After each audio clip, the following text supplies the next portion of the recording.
우리가 방금 읽은 말씀을 가지고 여호와는 나의 목자시니 라는 제목으로 말씀 살펴보고자 합니다. 미괄식이라는 말이 있습니다.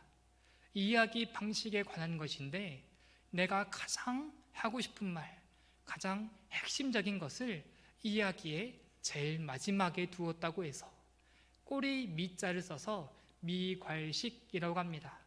앞부분에서는 사람의 관심을 막 이렇게 불러 모으더니 마지막에 충격적인 결말을 우리에게 딱 선사하는 우리 대부분의 영화나 드라마가 미괄식 구성입니다.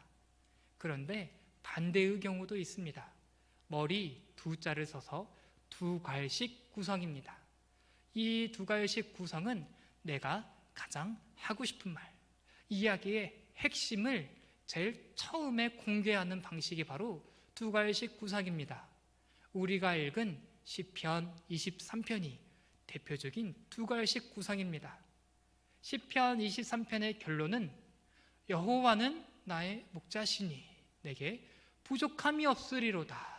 이것이 바로 이 구절이 시편 23편의 결론입니다. 그렇다면 나머지 2절부터 6절까지의 말씀을 우리는 어떻게 읽어가야 할까요? 이미 결말을 알아버렸는데 이 나머지 2절부터 6절까지의 말씀을 어떻게 읽어갈 것이냐? 다윗의 이유이자 설명입니다.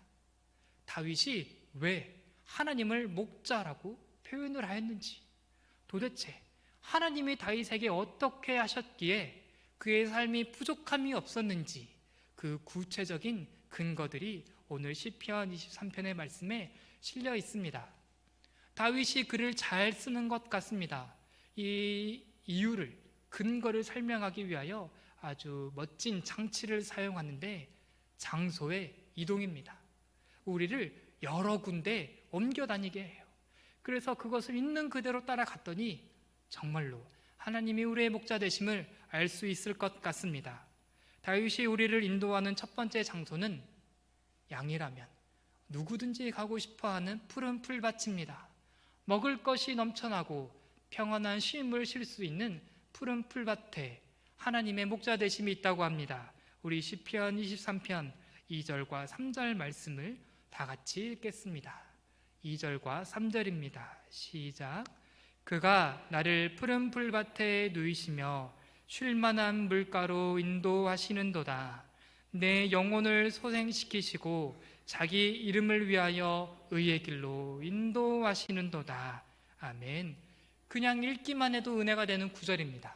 그런데 하나님이 어떻게 하고 계시는지를 살펴보면 우리에게 더 큰 은혜가 됩니다. 2절의 말씀에 푸른 풀밭과 쉴만한 물가가 등장했습니다. 그곳에 양인 내가, 다윗이 어떻게 이룰 수 있었을까요? 양이 스스로 가는 길을 잘 찾아서 갈 수 있었나요? 그게 아니랍니다.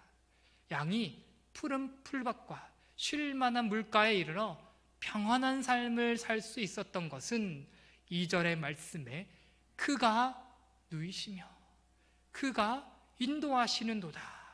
하나님이 우리의 삶을 주장하신 결과라고 다윗이 우리에게 보여주고 있습니다. 3절도 2절을 그대로 이어봤습니다. 양이 메말랐고 생명이 불이 꺼져가고 있습니다. 바로 그때 양이 다시 살아나게 되었는데, 소생케 되었는데, 그 은혜는 하나님이 그를 소생케 시켜 주십니다 라고 하나님의 은혜를 고백하며 3절의 마지막도 양이 의의 길, 바른 길로 정직하게 나아갈 수 있는 것은 그를 친히 인도하여 주신 하나님의 은혜다라고 다윗이 고백하고 있습니다. 푸른 풀밭이란 바로 이런 곳이었습니다. 하나님은 자기 자신이 가지신 절대의 주권을 가지고 양들을 먹이시고 누이시고 기르시며 다시 살리시는 은혜가 있는 곳이요, 우리의 양떼들은 순종하며 그 은혜를 누리는 곳을 푸른 풀밭이라 표현하고 있습니다. 도남제일교회 성도 여러분, 시편 23편이 우리에게 의미를 주는 첫 번째가 바로 여기에 있습니다. 우리는 흔히 착각하기를 자유로우면 행복할 줄 알아요. 내 생각대로, 내 뜻대로, 내 맘대로 살아가면 행복하지 않겠느냐, 푸른 풀밭에 이룰 수 있지 않겠느냐, 내가 바라는 것을 다 이루면 그것이 행복이지 않겠느냐라고 하지만 그것은 우리의 착각이랍니다. 시편 23편이 가르쳐주는 바는 다릅니다. 무한한 자유가 아니라 겸손한 순종이 우리가 푸른 풀밭에 이룰 수 있는 핵심이라고 하나님이 우리에게 가르쳐주고 계십니다. 시편 23편만이 아닙니다. 성경 전체가 우리에게 반복하고 있는 메시지가 바로 이것입니다. 이스라엘 백성들, 하나님의 은혜를 받아 애굽에서부터 구원을 받았습니다. 유월절에 은혜를 입었고 홍해바다를 가르는 그 은혜를 입었습니다. 그 다음에 이스라엘 백성들이 궁극적으로 나아갈 목표가 있으니 가나안 땅에 가야 됩니다. 그렇죠? 그런데 그때 이스라엘 백성들이 가나안 땅에 어떻게 나아갔을까요? 나 가나안 땅 가는 길 잘 알아. 이쪽으로 가면 된다. 여기로 가면 편해. 여기가 지름길이야 라고 말하며 그들의 머리를 맞대어 나아갔나요? 그게 아닙니다. 구름기둥과 불기둥으로 인도하여 주시는 하나님의 인도하심을 따라갈 때 그들이 가나안 땅에 이르렀습니다. 가나안 땅을 취하는 것도 마찬가지입니다. 하나님의 말씀에 절대적으로 순종하며 그 여리고 성의 성벽을 돌았을 뿐인데 그 순종이 견고한 여리고 성의 성벽을 무너뜨렸고 여리고 성을 취하는 그 모습을 보여주었습니다. 반대로 내가 할 수 있겠다고, 내가 해보겠다고, 저거는 쉬우니까 내가 하겠노라라고 하나님의 생각 없이, 하나님의 뜻 없이 나아갔던 이스라엘 백성들은 얕잡아 보던 아이성을 취하지 못했음을 성경이 우리에게 보여주고 있습니다. 사울 왕과 다윗 왕도 여기에서 차이가 있습니다. 사울 왕, 자기가 왕이라고 하나님의 말씀 안 들었습니다. 이렇게 제사 드려야 되는데 사울 왕은 자기 맘대로 제사 드렸고, 아말렉을 진멸하라는 하나님의 말씀이 있었는데 자기 마음대로 아말렉의 포로도 잡아오고 전리품을 잡아온 사울 왕이었습니다. 결국 자기 마음대로 자기 뜻대로 살아가던 사울 왕의 비참한 결말을 우리 모두가 알고 있습니다. 반대로 다윗 왕 어떻습니까? 자기가 왕이었음에도 불구하고 진정한 왕이신 하나님께 묻는 자였습니다. 전쟁할까요 말까요? 여기서 내가 어떻게 하여야겠습니까? 라고 다윗은 하나님께 물었습니다. 그때 다윗이 비참해졌나요? 아닙니다. 자기 마음대로 살아가던 사울 왕은 비교조차 할 수 없는 하나님의 큰 은혜를 다윗이 누리고 살았습니다. 이 시간 말씀에 귀를 기울이는 모든 성도 여러분, 우리가 이렇게 푸른 풀밭에 이룰 수 있으면 좋겠습니다. 푸른 풀밭에만 눈이 멀어 내 마음대로, 내 성질대로, 내 판단대로 나아갈 것이 아니라 나의 뜻이 아니라 그것으로 친히 인도하여 주실 하나님의 인도하심 따라 나아가는 믿음의 콘석들이 되기를 주님의 이름으로 축복합니다. 오늘 이 말씀을 마음에 든든히 새겨야겠습니다. 왜냐하면 세상은 우리에게 이렇게 가르치질 않거든요. 이거는 하나님만 아는 사람들이 할 수 있는 일입니다. 이 예배당 문 밖을 나가면 정반대의 가르침이 쏟아집니다. 독립적인 자아, 창의력, 누구도 따라올 수 없는 새로운 길을 개척해내라. 그리고 그것을 최고로 여기며 내 위에 어떠한 권위가 있는 것을 용납하지 못하며 그것은 불행한 일이라며 내 자유를 다 누리라는 세상을 우리가 살아가게 됩니다. 그럴 때 우리 도남제일교회 성도들이 시편 23편의 말씀처럼 답했으면 좋겠습니다. 아니다. 나는 목자이신 여호와를 여전히 신뢰하노라. 그분 따라 나아가면 푸른 풀밭이 나올 것이며 쉴만한 물가에 이룰 수 있을 것을 나는 여전히 신뢰하노라 라고 말하며 오늘 우리가 살아갈 일주일의 시간이 그러한 시간이 되었으면 좋겠습니다. 다윗은 이렇게 너무나도 가고 싶은 곳, 은혜가 넘쳐나는 푸른 풀밭에 우리를 데려다 놓으며 거기서 자신의 양떼들을 인도하시고 먹이시는, 기르시는 하나님을 보여주며 정말로 하나님이 우리의 목자가 되심을 보여주었습니다. 4절부터는 다음 장소로 넘어갑니다. 푸른 풀밭은 우리가 너무나도 가고 싶었던 곳이라면 4절에 나오는 곳은 정반대입니다. 정말 가기 싫은 곳, 사망의 음침한 골짜기가 등장합니다. 그 가운데서도 하나님이 우리에게 어떻게 목자가 되시는지 살펴보기를 원합니다. 4절 말씀을 우리가 다 같이 읽겠습니다. 4절입니다. 시작. 내가 사망의 음침한 골짜기로 다닐지라도 해를 두려워하지 않을 것은 주께서 나와 함께 하심이라. 주의 지팡이와 막대기가 나를 안위하시나이다. 아멘. 사망의 음침한 골짜기가 등장했습니다. 우리 드라마나 영화를 보면 이러한 곳이 종종 등장하지 않습니까? 좌우로 깊고 이 넓은 절벽이 쭉 뻗어 있습니다. 그 절벽 사이에 난 오솔길을, 이 좁은 길을 지나가야 되는 그런 상황입니다. 그런데 꼭 그런 데는 햇빛이 잘 안 들어와요. 그늘이 졌습니다. 그래서 참 분위기도 어렵고 이게 지나가려 하면 두려움이 생기는 곳입니다. 어떤 면에선 그게 당연합니다. 그 절벽에는, 그 골짜기에는 양을, 지나가는 나를 삼키려는 들짐승들이 기다리고 있으니까요. 언제 어디서 늑대가 나타나 나를 콱 물어버릴지 모르는 그 위험의 지대를 내가 넘어가야 됩니다. 그런데 4절의 말씀이 어떻게 기록이 되어 있습니까? 사망의 음침한 골짜기로 양이, 다윗이 지나간다 하더라도 두려워하지 않겠다라고 고백을 하고 있습니다. 여기에서 이유를 물어야겠습니다. 다윗에게 능력이 있어서, 자기 자신이 슈퍼 양이라서 내가 늑대야 와봐라, 내가 너도 이겨버리겠다라는 그 마음으로 내가 능력이 있어서 두려워하지 않았을까요? 그게 아니랍니다. 4절의 말씀의 중간에 보시면 그 이유를 우리에게 잘 설명해 주고 있으니 이 무서운 골짜기에서도 두려워하지 않는 유일한 이유는 나 때문이 아니라 목자 되신 주께서 나와 함께 하심이라. 그로 인하여 다윗은 두려워하지 않고 있습니다.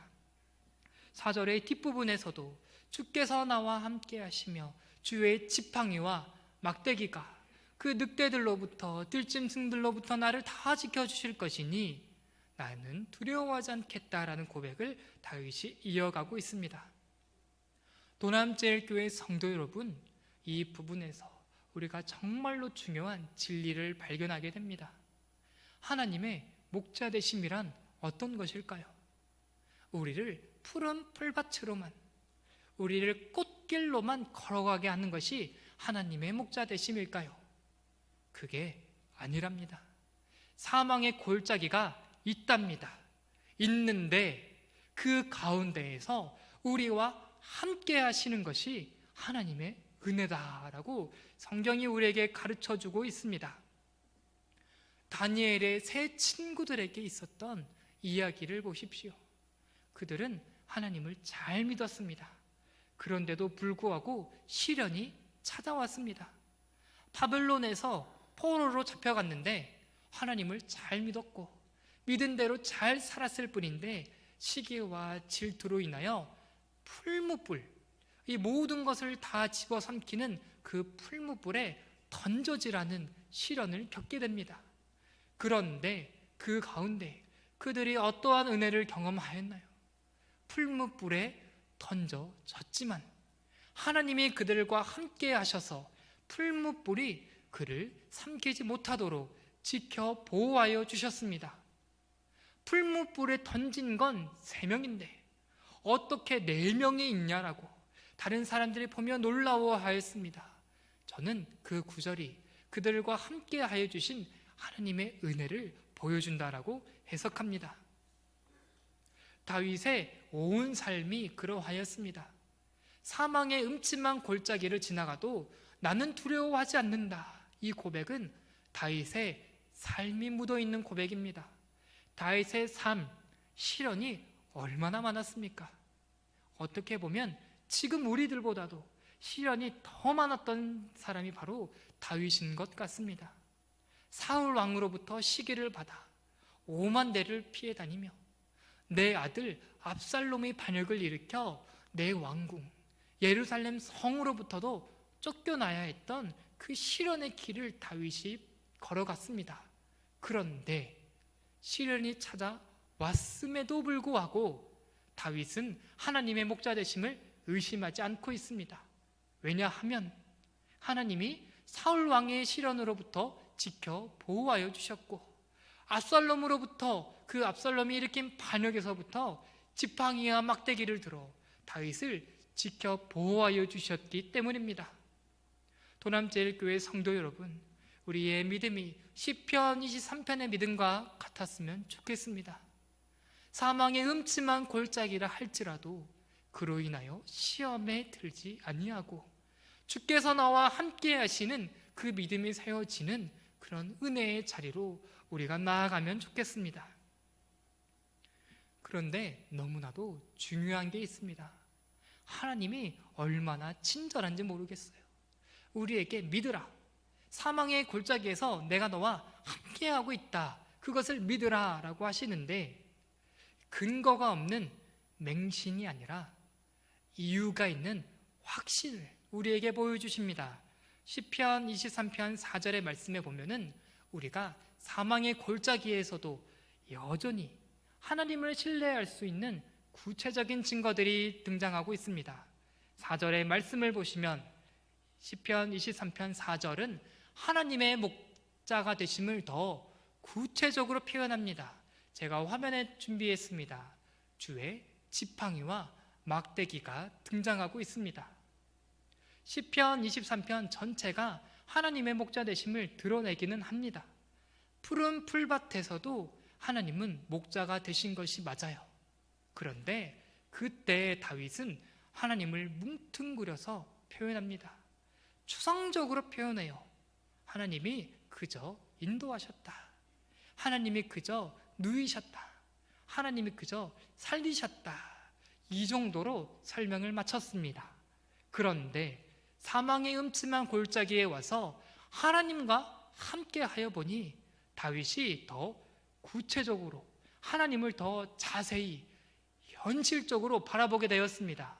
주께서 지팡이를 들고 계셨구나, 주께서 막대기를 들고 계셨구나. 푸른 풀밭에 있을 때는 내가 그것을 몰랐는데 사망의 골짜기를 지나가며 하나님을 바라보게 되니 그 목자의 손에 들고 계신 지팡이와 막대기를 내가 보며 위로를, 믿음을 갖게 되었습니다 라는 고백이 시편 23편 4절의 고백이었습니다. 또 있습니다. 사망의 골짜기에서 우리는 어떻게 믿음을 지켜나갈 수 있는가? 그 자리는 우리가 하나님과 더 가까워지는 자리입니다. 시편 23편이 우리에게 그렇게 보여주고 있습니다. 한국어가 가진 그 한계가 있어서 번역에 아쉬움이 조금 있습니다. 그런데 이 시간 예배를 드리시는 분들 가운데 영어 성경을 보실 수 있는 분들은 영어 성경을 참고하시면 좋겠습니다. NIV라든지 ESV라든지 이러한 성경을 보시면 시편 23편 1절부터 3절이 한 세트입니다.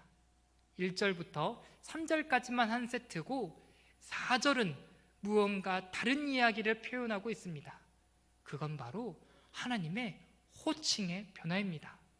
시편 23편 1절부터 3절은 영어 성경으로 he라고 말하며 우리나라 말로 표현하면 그라는 표현에 3인칭 표현이 쓰였는데, 이 시편 23편 4절 말씀은 하나님을 향하여 you라고 말하며 너, 당신이라는 2인칭의 표현이 사용이 되어 있습니다.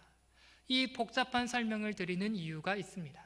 이 부르는 호칭의 변화가 하나님과 다윗의 그 거리의 변화를 보여주고 있기 때문입니다. 우리가 언제 그라는 말을 쓰나요? 그 사람 참 멋있더라 라고 말할 때는 이 예배당에 없는 사람, 그렇죠, 지금 우리와 같은 현장에 없는 사람을 말할 때 그 사람, 저 사람이라고 표현을 합니다. 그 의도가 시편 23편에 담겨져 있습니다. 푸른 풀밭에서 하나님은 그분이십니다. 우리와 거리가 좀 있는 거예요. 그런데도 푸른 풀밭이니까 괜찮습니다. 목자의 시선에서만 벗어나지 않으면 우리 목자를 따라가는 데에 부족함이 없는 그 정도의 거리감을 보여줍니다. 그런데 우리가 너, 당신이라는 말은 언제 쓰나요? 지금 당장 나와 함께 있는 사람, 내가 말하면 대답할 수 있는 사람, 나와 똑같은 현장에 있는 사람을 표현할 때 너라고 씁니다. 제가 요 바로 앞에 있는 사람을 말하며 그 사람아 라고 말하면 잘못 말한 겁니다. 너라고 불러야 되고 당신이라고 불러야 됩니다. 시편 23편 4절의 말씀, 다윗에게 하나님이 그러했습니다. 사망의 음침한 골짜기로 다닐 때는 하나님이 그분이시면 안 됩니다. 하나님은 나와 함께 하시는, 내가 당신이라고 부르면, 너라고 부르면 대답할 수 있는 나와 지근거리에 계시고 나와 함께 하시고 내가 부르면 대답할 수 있는 그런 가까운 거리에 계신 분이 되셔야 합니다. 시편 23편의 말씀이 우리에게 보여주는 믿음의 근거가 그러합니다. 사망의 음침한 골짜기로 나아갈지라도 성도들은 시험에 들지 않을 것이다. 왜냐하면 그 자리에서 하나님이 들고 계신 막대기와 지팡이를 보았으며 사망의 음침한 골짜기에서 다른 어떤 것보다 나와 더 가까이 계시는 하나님을 바라보게 되니 믿음을 잃지 아니할 것이다 라고 우리에게 귀한 가르침을 주고 있습니다. 우리 모두가 그 동일한 고백을 하였으면 좋겠습니다. 푸른 풀밭에 있을 때 하나님을 목자라고 고백하는 건 너무나도 귀하죠. 그런데 사망의 음침한 골짜기로 다닐지라도 그 자리에서 시험 들지 아니하며 주님을 더 구체적으로 보며 주님과 더 가까워지며 주님의 목자 되심을 누리는 우리 도남제일교회 모든 믿음의 권속들이 되기를 주님의 이름으로 축복합니다. 여기까지가 두 번째 장소였습니다. 첫 번째 장소는 너무나도 가고 싶었던 푸른 풀밭에 하나님의 인도하심이 있었습니다. 두 번째로 사망의 골짜기, 피하고 싶고 외면하고 싶은 그곳에서도 하나님은 우리의 목자가 되셔서 부족할 것이 없게 하셨습니다. 다음으로 이어지는 세 번째 장소는 어디일까요? 좋은 것도 등장했고 나쁜 것도 등장했습니다. 그렇다면 이 세 번째 장소는 어디일까요? 바로 좋은 것과 나쁜 것이 섞여 있는 애매한 장소입니다. 우리 시편 23편 5절 말씀을 다 같이 읽겠습니다. 우리 5절 말씀입니다. 시작. 주께서 내 원수의 목전에서 내게 상을 차려주시고 기름을 내 머리에 부으셨으니 내 잔이 넘치나이다. 아멘. 방금 읽은 말씀은 상, 잔치, 파티가 펼쳐지는 자리입니다. 그것만 보면 참 좋죠. 좋은데 그 자리에 원수가 있음으로 인하여 내 마음이 불편한 그런 애매한 장소가 등장하였습니다. 그곳 가운데에서도 하나님은 어김없이 여전히 우리의 목자가 되셔서 우리를 부족할 것 없게 하셨습니다. 5절의 말씀에 보면은 중간에 다윗이 이렇게 고백합니다. 하나님이 내 머리에 기름을 부으셨습니다 라고 이렇게 표현을 하고 있습니다. 이 구절에 대하여서는 해석이 조금 필요한데 어떤 분들은 이렇게 봅니다. 다윗이 왕으로, 제사장으로, 선지자로 기름 부음 받는 그 안수식을 이제 생각하나 보다라고 해석하는 분들이 계신데 시편 23편의 맥락상 그 해석은 지지하기가 어렵습니다. 우리 시편 23편은 다윗이 왕으로 세움받는 그런 맥락이 아니거든요. 그렇다면 성경 어디에서 이 기름이라는 의미를 찾을 수 있을까 하다가 찾아보니 아가서의 말씀에 이런 말씀이 있더라고요. 이제 신랑이 신부를 향하여 이렇게 말합니다. 신부야, 내가 참 아름답도다. 특별히 너가 바른 그 기름으로 향기가 남이 내게 너무나도 좋다라고 이렇게 표현을 합니다. 이게 어떠한 맥락이냐면 이제 꽃단장으로서의 기름입니다. 신부가 결혼식이 되면 얼마나 꽃단장을 하겠습니까? 그때 기름을 바른 거예요.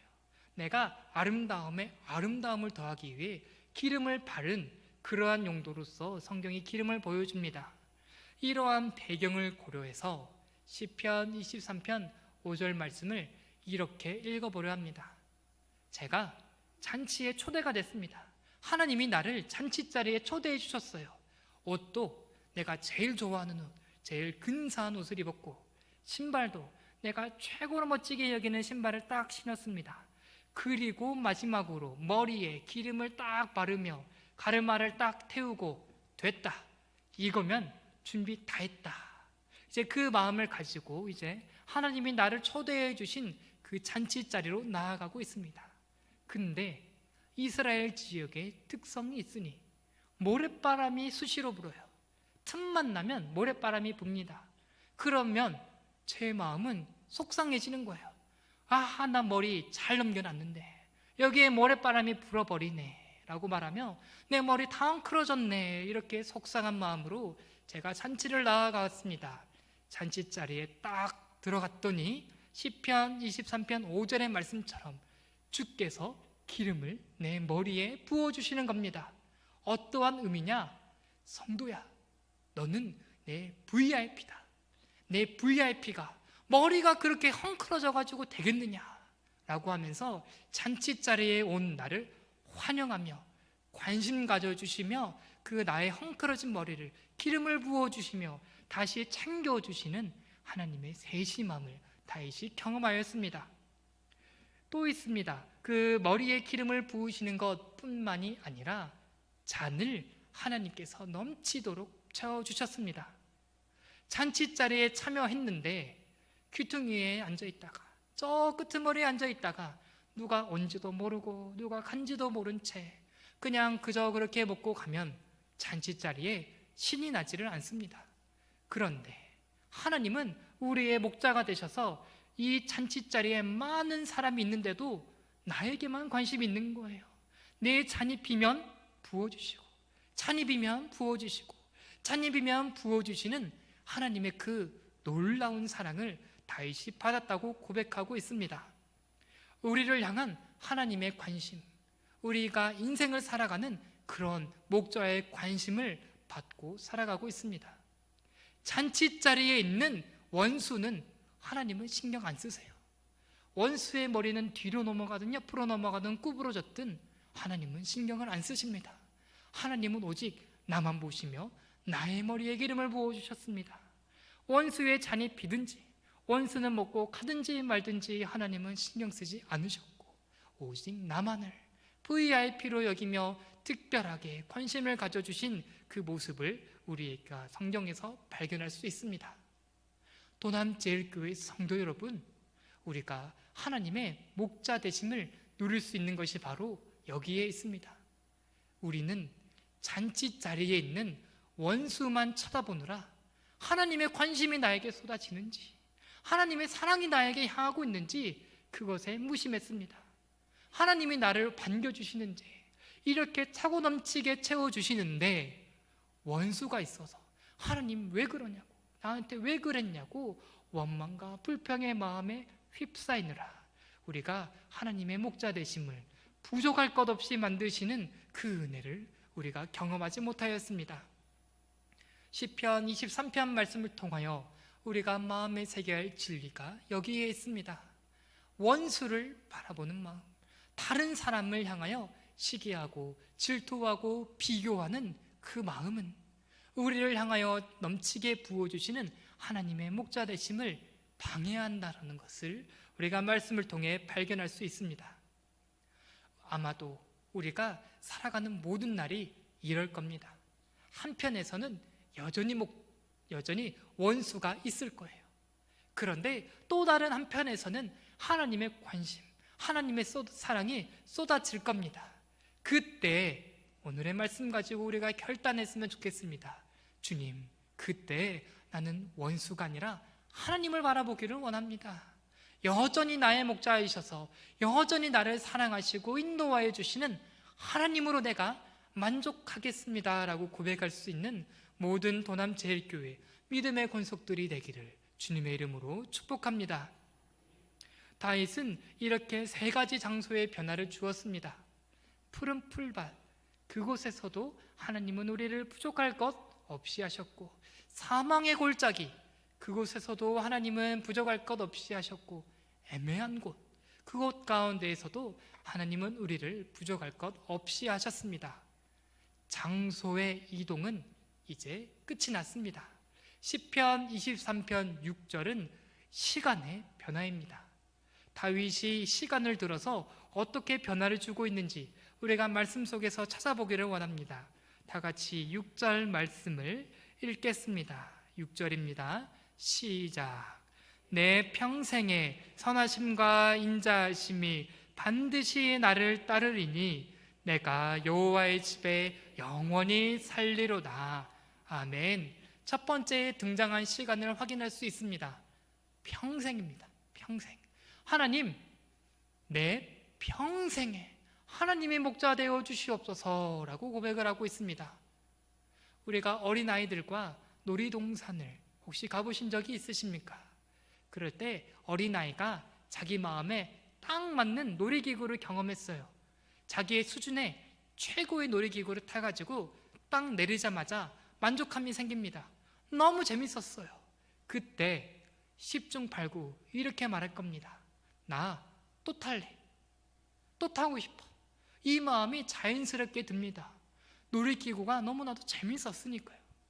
다윗이 지금 시편 23편에서 하나님의 목자 되심을 그렇게 표현하고 있습니다. 푸른 풀밭도 가보니 너무나도 좋았고, 사망의 골짜기로 함께 지나가 보니 너무나도 좋았던 겁니다. 그러니 하나님, 나는 하나님을 졸업하지 않겠습니다. 나는 내 평생에 주님 따라가고 싶습니다. 나와 평생 함께하여 주시옵소서라고 그 귀한 고백을 하고 있습니다. 그런데 거기서 더 놀라운 변화를 줍니다. 마지막 등장한 시간은 영원함입니다. 하나님, 생각해 보니까 평생도 부족합니다. 내 평생도 작아요. 내가 하나님과, 나의 목자 되신 하나님과 영원히 살고 싶습니다 라고 말하며 우리가 영원히 살아갈 천국을, 하나님 나라를 소망하는 길을 우리에게 보여주고 있습니다. 도남제일교회 성도 여러분, 시편 23편의 말씀을 들으며 우리가 이 동일한 소망을 갖기를 원합니다.